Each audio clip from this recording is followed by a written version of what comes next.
नमस्कार साथियों।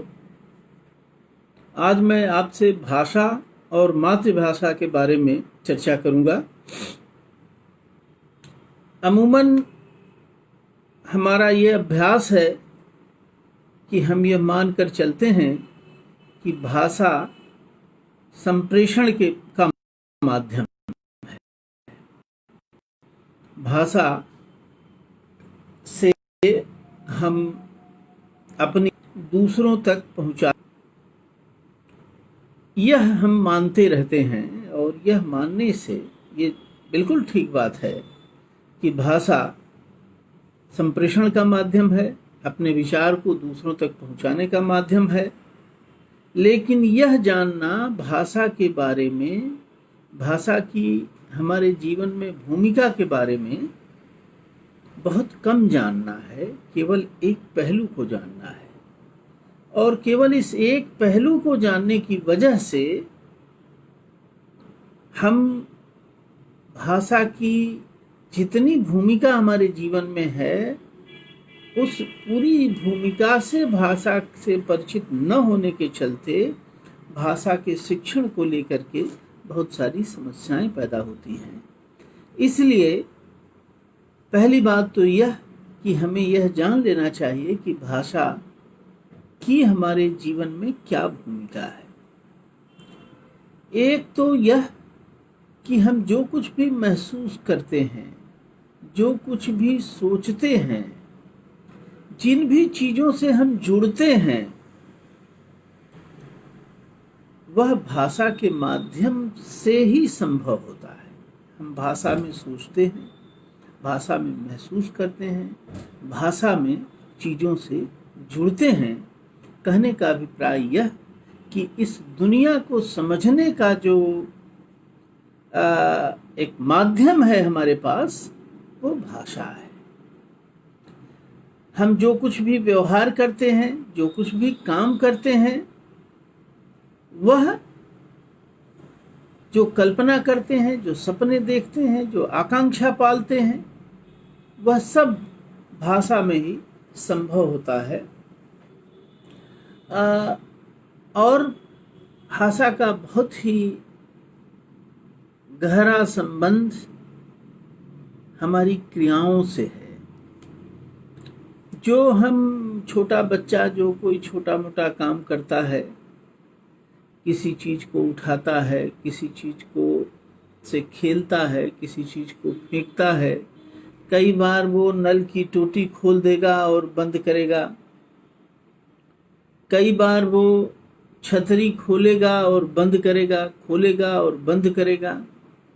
ये खोलने और बंद करने की प्रक्रिया में नल को खुला छोड़ के और पानी गिर रहा है, फिर बंद कर रहा है, फिर पानी गिरा रहा है, इस तरह से वो खेलता है। और इस खेल के माध्यम से वो एक अनुभव जो प्राप्त करता है, चाहे वो कोई भी खेल खेल रहा हो, गुड्डी गुड़िया का खेल खेल रहा हो, वो खेल में भी एक अनुभव प्राप्त करता है। और इस अनुभव को प्राप्त करते हुए वह ये जानता है, या यह बात उसे स्वाभाविक रूप से पता चल जाती है कि इस अनुभव को भाषा में सुरक्षित रखा जा सकता है। तो भाषा की भूमिका उस अनुभव को, जो क्रिया के दौरान कोई व्यक्ति अनुभव करता है, उसे भाषा में सुरक्षित करने में मदद मिलती है। इसी तरह कोई चीज़ों को से संपर्क बनाने में, हमारा चीज़ों के साथ एक तादाद में बनता है, एक संपर्क बनता है। ऐसे शब्द हमारी उसमें मदद करते हैं। एक किसी वस्तु को हमने देखा और उस वस्तु को किसी शब्द विशेष से हमने संबोधित किया, तो यह संबोधन और उस वस्तु के साथ हमारा जो जुड़ाव है, वह जुड़ाव उस वस्तु से हमारा एक निजी संबंध बनाता है। इसीलिए ऐसे शब्द जो हमारे अनुभव में नहीं आते या हमारे आसपास के परिवेश के, ये सारी बातें मैं बच्चों के संदर्भ में कर रहा हूँ, तो हमारे आसपास के परिवेश में जो चीज़ें दिखाई नहीं देती हैं या जो हमारे अनुभव से नहीं जुड़ती हैं, वो शब्द बच्चों के लिए या हमारे लिए व्यर्थ होते हैं। इसीलिए आप देखें तो बिल्ली है, चूहा है, हाथी है, सेब है, अमरूद है, संतरा है, ये जो चीज़ें हैं जो बच्चे के जीवन में वस्तु के रूप में आती हैं, उन वस्तुओं को, उन क्रियाओं को बच्चा शब्दों के माध्यम से उनसे जुड़ता है, उनको आत्मसात करता है। तो भाषा का एक बहुत गहरा संबंध हमारी क्रियाओं से है। हिंदी के एक बहुत ही मानिंद कवि हैं त्रिलोचन, उनकी एक कविता है। इस बात को समझने में इस कविता से मदद मिलेगी। सब कुछ सब कुछ सब कुछ सब कुछ सब कुछ भाषा। भाषा की अंजुल से मानव हृदय टो गया कभी मानव का। भाषा की अंजुल से मानव हृदय टो गया कभी मानव का। जगा नया नूतन अभिलाषा। भाषा की लहरों में जीवन की हलचल है। ध्वनि में क्रिया भरी है और क्रिया में बल है। तो भाषा का संबंध हमारी क्रियाओं से है। अब होता क्या है, जैसे मैंने कहा कि बच्चा नल खुला छोड़ देता है तो हमको लगता है कि ये पानी बर्बाद कर रहा है, और नल से पानी गिरता है और उसकी एक आवाज़ आती है, और आप ध्यान दें तो ऐसा करते समय बच्चा कुछ बोलता रहता है, कुछ अपने में गुनता रहता है, और यह गुनने के क्रम में वह अपने उस अनुभव को भाषा की तिजोरी में बंद करता चलता है, सुरक्षित करता चलता है। जैसे हम कंप्यूटर पर टाइप करते हैं और टाइप करते हुए सेव का बटन दबाते चलते हैं, वैसे ही बच्चा जब कोई नया अनुभव प्राप्त करता है तो उस अनुभव को अपनी भाषा में, अपने शब्दों में, अपने ढंग से दर्ज करता चलता है। लेकिन होता यह है कि घरों में कई बार यह सोच करके कि ये बच्चे के हित में नहीं है, मान लो कि वो छाता बार बार खोल रहा है, बंद कर रहा है, या बिजली का स्विच बार बार दबा रहा है, उसको ये बात चकित करती है कि यहाँ हमने स्विच दबाया, उधर लाइट जली, तो बार बार उसको दोहराता है और दोहरा करके उसको आत्मसात करता है। तो फिर गार्जियन को लगता है, अभिभावक को लगता है कि कहीं बिजली से बच्चे को नुकसान न हो जाए, तो बच्चे के नुकसान के डर में या चीज़ों के नुकसान के डर में बार बार अनुभव की इस प्रक्रिया पर पाबंदी घर में लगती है। यह पाबंदी कई बार कई परिस्थितियों में स्कूल में जाने पर और ज़्यादा लग जाती है। तो भाषा का शिक्षण करते समय हमें यह ध्यान रखना चाहिए कि भाषा केवल अभिव्यक्ति का माध्यम नहीं है, केवल संप्रेषण का माध्यम नहीं है, बल्कि इस समूचे जीवन को जीने का एक उपाय है। जीने के जितने अनुभव हैं, सोचने का, विचारने का, महसूस करने का, ये सब हम भाषा में करते हैं। तो और इसका भाषा की सीखने की प्रक्रिया हमारी क्रियाशीलता के साथ समानांतर चलती रहती है।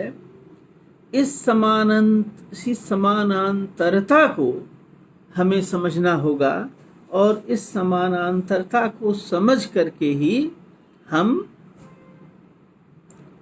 भाषा के शिक्षण का काम अच्छी तरह कर सकते हैं। ये आप ध्यान देंगे तो छोटा बच्चा कुछ भी करता है और करते हुए उसकी एक कमेंट्री करता रहेगा, कुछ बोलता रहेगा। जैसे मान लीजिए कि गुड्डा गुड्डी का खेल खेल रहा है, तो वो कहेगा कि अब गुड्डे को भूख लग गई है, इसे दूध पिलाना चाहिए, या इसे खाना खिलाना चाहिए, या इसे अमरूद खिलाना चाहिए, या गुड़िया को सजाना है, इसे भी गुड़िया को भी तो मन होगा कि उसे अच्छी तरह सजाया जाए, उसे अच्छे कपड़े पहनाए जाएं, उसे अच्छी चूड़ी पहनाई जाए या अच्छा गहना पहनाया जाए। तो एक कमेंट्री बच्चा करता रहता है, और इस कमेंट्री करने के दरमियान वो अपने क्रियाशीलता को एक दिशा देने का काम करता है। तो इस रूप में भाषा की भूमिका हमारे जीवन में है कि वो अपनी भाषा के माध्यम से अपने अनुभवों को, अपने काम करने को एक गति देता है, एक दिशा देता है।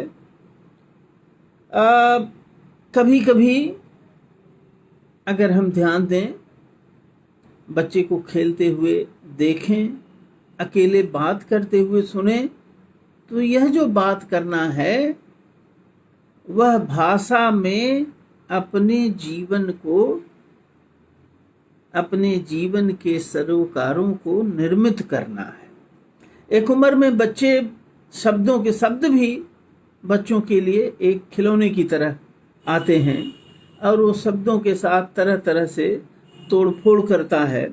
इसलिए आप देखें कि बहुत सारे जो बच्चों के खेल के गीत होते हैं, जिसको हम एक राइम वगैरह कहते हैं, उसका कई बार अर्थ नहीं होगा, लेकिन एक खास तरह का संगीत होगा, एक खास तरह का दोहराव होगा, एक खास तरह की भाषा के साथ छेड़छाड़ होगी, और से वो भाषा के साथ और वस्तुओं के साथ एक आत्मसात करने का काम करता है।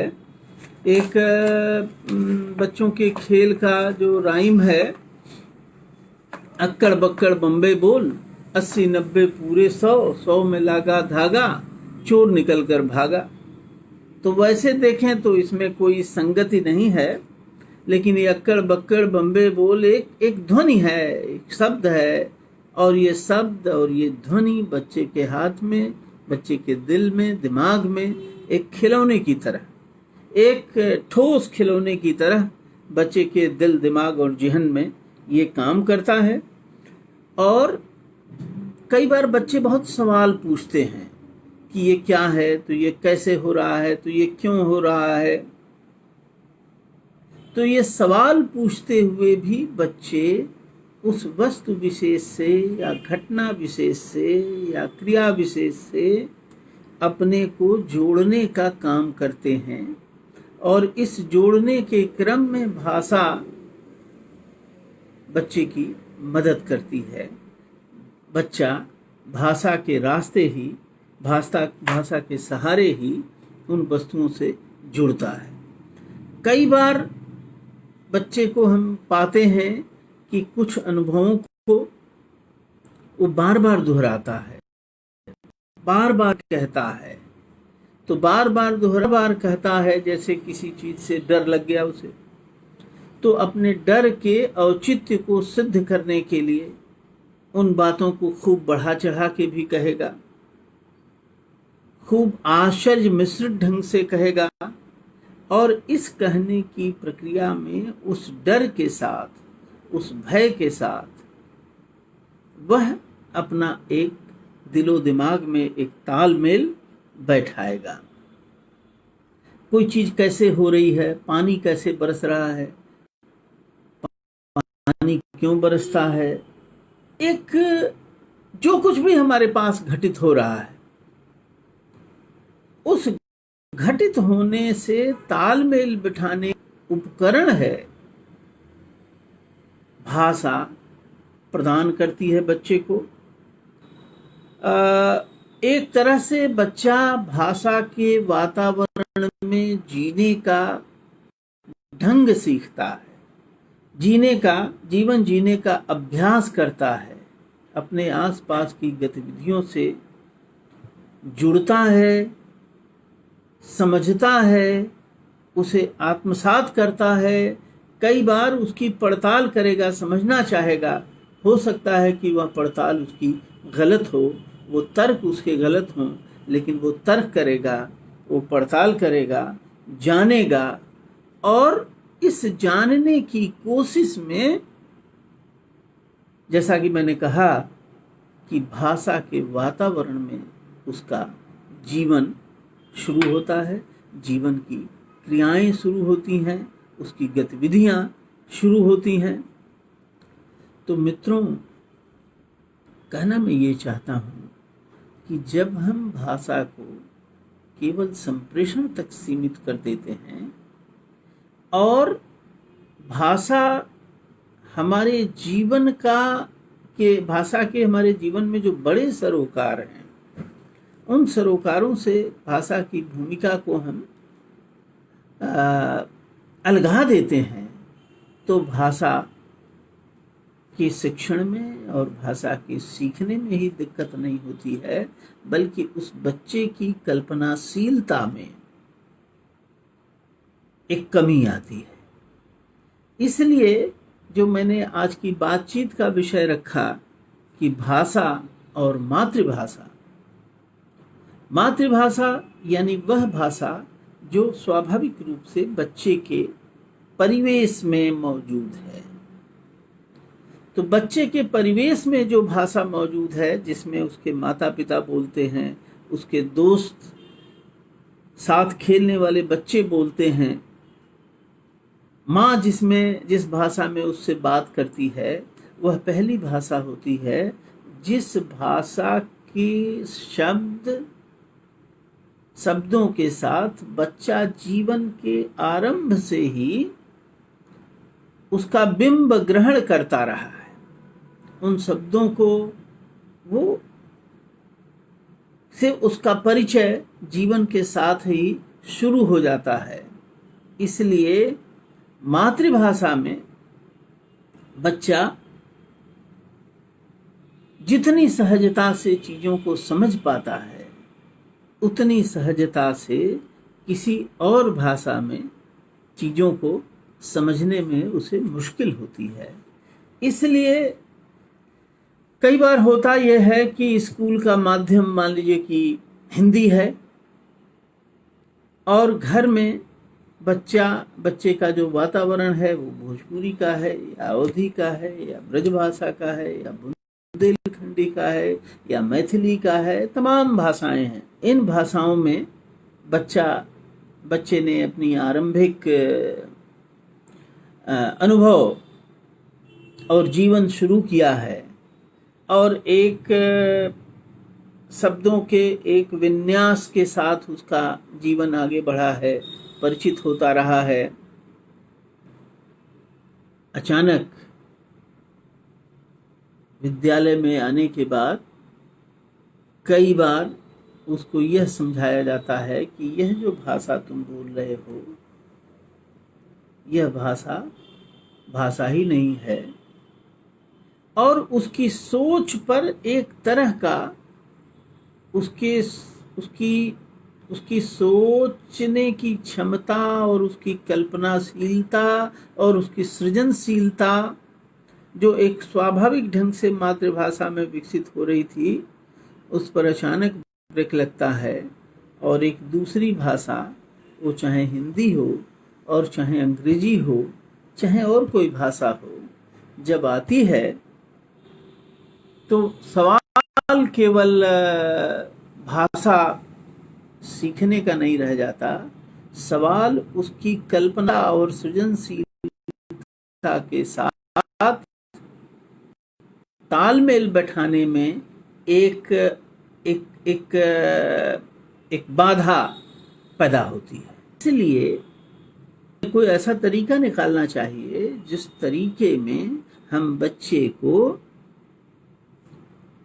उसकी मातृभाषा को लेकर के जो एक स्वाभाविकता है और उस स्वाभाविकता में उसकी कल्पनाशीलता और सृजनशीलता का जिस तरह से विकास हो रहा है, उस विकास प्रक्रिया को बाधित किए बिना हम उसको दूसरी भाषाओं की ओर ले जाएं, एक एक पुल बनाएं बनिस्बत इसके दो भाषाओं के बीच एक पुल बनाने का काम भी संभव है मातृभाषा और भाषा के बीच।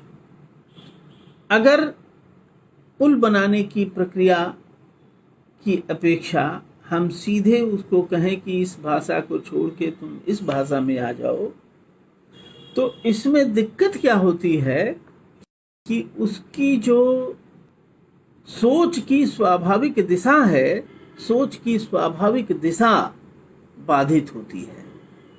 कहना मैं ये चाहता हूं कि भाषा का संबंध हमारे समझने भी विषय वस्तु को क्षमता से जुड़ा हुआ है। भाषा केवल संप्रेषण का माध्यम नहीं है, समझ का माध्यम भी है। और समझने की प्रक्रिया आरंभिक समय में बच्चा अपनी मातृभाषा में शुरू करता है और इस पर बहुत सारे शिक्षाविदों ने भी काम किया है कि मातृभाषा में जो एक हमारे जीवन को, मनुष्य का जीवन बाकी प्राणियों से इसी अर्थ में भिन्न है और अलग है कि वह उसके पास एक भाषा की थाती है, जिस भाषा की थाती में अपने जीवनानुभवों को, अपने जीवन को वह के एक वैकल्पिक भंडार में उन अनुभवों को संचित करता चला जाता है। बाकी जंतुओं से, जीव जंतुओं से मनुष्य इसी अर्थ में भिन्न है। तो एक भाषा जिसके वातावरण में बच्चा पल बढ़ रहा है, उसने उसके प्रतीकों से, उसकी ध्वनियों से, उसकी क्रियाओं से बच्चे का तादात्म्य हुआ है। अचानक होता यह है कि हम उसको कहते हैं कि यह भाषा बोलना बंद करो और यह भाषा बोलो, वो कोई भी भाषा। तो अचानक जो वातावरण उसका बना रहता है जीवन का, उस वातावरण पर चोट लगती है और उसके समझ की प्रक्रिया जो विकसित हो रही है, उस समझ की प्रक्रिया पर धक्का लगता है। उसकी कल्पनाशीलता जिस रूप में प्रस्फुटित हो रही होती है, उस प्रस्फुटन पर रोक लगता है और इस रोक लगने से बच्चा हतप्रभ हो जाता है। फिर वो एक दूसरी भाषा से तालमेल बिठाने की दिशा में या तो कभी उसको मन मार के, कभी अपनी स्वाभाविकता को दबा के, कभी अपनी स्वाभाविक जो सृजनशीलता है उस सृजनशीलता को दबा के और नई भाषा में उसे प्रवेश करना पड़ता है। और जिस तरह का तालमेल उसका अपनी मातृभाषा से बना रहता है, उस तरह का तालमेल दूसरी भाषा से बन नहीं पाता। और होता यह है जैसे हम एक पौधे को एक जगह हमने लगाया और पौधा विकसित हो रहा है, फिर हम उसको उखाड़ करके दूसरी जगह जब लगाते हैं तो खास सावधानियां हमें बरतनी पड़ती है। अगर ये सावधानी हम न बरतें तो एक जगह से उखाड़ करके दूसरी जगह ले आके लगाने में जिस तरह से पौधे का जीवन सुरक्षित नहीं है, पौधे का विकास सुरक्षित नहीं है, पौधे का पुष्पित और पल्लवित होना सुरक्षित नहीं होता है, उसी तरह एक भाषा से दूसरी भाषा में अगर हम उखाड़ कर ले जाते हैं तो बच्चे की जो कल्पनाशीलता है, उस कल्पनाशीलता पर, उसकी समझदारी पर बहुत असर पड़ता है। इसलिए भाषा शिक्षण के समय यह एक बात हमें ध्यान रखनी चाहिए। 2 भाषाएं, 3 भाषाएं, 4 भाषाएं, आदमी की जो क्षमता है उस क्षमता में ऐसा भाषा वैज्ञानिकों का कहना है और शिक्षाविदों का मानना है कि आदमी के पास इतनी क्षमता है कि वह अनेक भाषाएं सीख सकता है। लेकिन अनेक भाषाएं सीखने के लिए या अनेक विषय वस्तुओं को सीखने के लिए एक भाषा में उसकी जड़ों का मजबूत होना जरूरी है। हमारे यहाँ एक दिक्कत जिसे हम हिंदी भाषी प्रदेश कहते हैं, उन हिंदी भाषी प्रदेशों में अलग अलग जनपदीय भाषाएं हैं और उन जनपदीय भाषाओं में बच्चे का प्रारंभिक विकास होता है। और जैसा कि मैंने कहा कि भाषा के विकास के साथ उसकी समझदारी विकसित होती है, तो वो विकास होता है और अचानक स्कूल में आने के बाद, विद्यालय में आने के बाद उसे भाषा में जाना पड़ता है।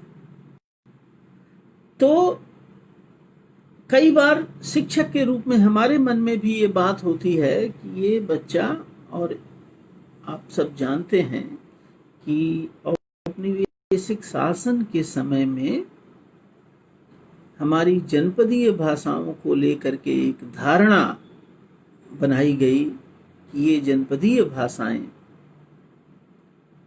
पिछड़े होने की, गंवार होने की निशानी है। तो ये जो एक गलत जानकारी शिक्षक के रूप में हमारे दिमाग में बनी रहती है और हम विद्यालय आते ही बच्चे के ऊपर मातृभाषा पर एक तरह से प्रतिबंध लगा देते हैं और एक ब्रेक लगा करके और अचानक दूसरी भाषा में उसको दीक्षित करना शुरू करते हैं। तो इस प्रक्रिया से सीख तो जाता है वह हिंदी या सीख तो जाता है वह अंग्रेजी, लेकिन उसकी जो समझदारी है वो समझदारी वहीं रुक जाती है। समझदारी का विकास जिस ढंग से होना उस ढंग से, इसलिए होना ये चाहिए कि हम मातृभाषा में जो बच्चा है वहां से उसे अगर दूसरी भाषा में ले जाना भी जरूरी है तो पुल के रास्ते ले जाएं, उसे एयरलिफ्ट न कराएं। पुल के रास्ते ले जाएंगे तो वह ये जो द्वैभाषिकता का एक जो पुल हमको निर्मित करना होगा, ये थोड़ी कल्पनाशीलता की मांग करता है, थोड़ी मेहनत की मांग करता है और उससे भी पहले इस समझ की मांग करता है कि हम भाषा और मातृभाषा के बीच के संबंध को समझें, भाषा की भूमिका को समझें, यह समझें कि भाषा केवल संप्रेषण का माध्यम नहीं है। भाषा दरअसल एक वातावरण है जिस वातावरण में बच्चा अपना जीवन शुरू करता है उस शुरू हो रहे जीवन में। इसलिए हम देखें कि दुनिया भर में ऐसे देश हैं के अध्ययन और अध्ययन की भाषा और माँ एक ही है। ऐसे आप नजर दौड़ाएं तो पाएंगे विकसित देश है, जापान हो, चीन हो, चाहे फ्रांस हो, चाहे जर्मनी हो,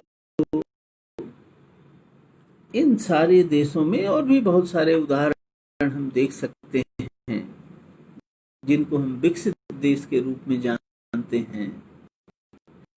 उन देशों में मातृभाषा और शिक्षण की भाषा में गैप नहीं है, फर्क नहीं है।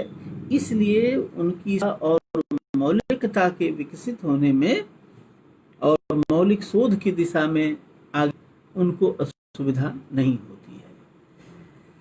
हमारे जैसे देश में जिसमें कि बहुत हैं, उसमें भाषाओं की जो वश और भाषाओं की जो क्षमता है वो हमें समझना होगा और समझना होगा कि भाषा के जीवन के साथ एक बंध है और वह समग्र, अनिवार्य और समग्र संबंध है। इस समझ कर और माँ के वातावरण में उसकी समझ को देने का अवसर, और जब उसकी समझ का विकास हो जाए, उसकी कल्पना का विकास हो जाए और उसकी एक दुनिया संपन्न हो जाए, तब हम उसको एक भाषा से दूसरी भाषा की ओर और दूसरी से तीसरी और तीसरी से चौथी भाषा की ओर ले जा सकते हैं। तो यह भाषा और मातृभाषा के संबंध को समझना बच्चे के भाषा शिक्षण के लिए ही नहीं, शिक्षण मात्र के लिए, वो जितने चाहे उसे जितनी भी उपयोगी जानकारी उसे सीखनी है, उसको सीखने के लिए जरूरी है कि उसकी समझ का विकास हो और समझ के विकास का संबंध भाषाई समझ से जुड़ा हुआ है।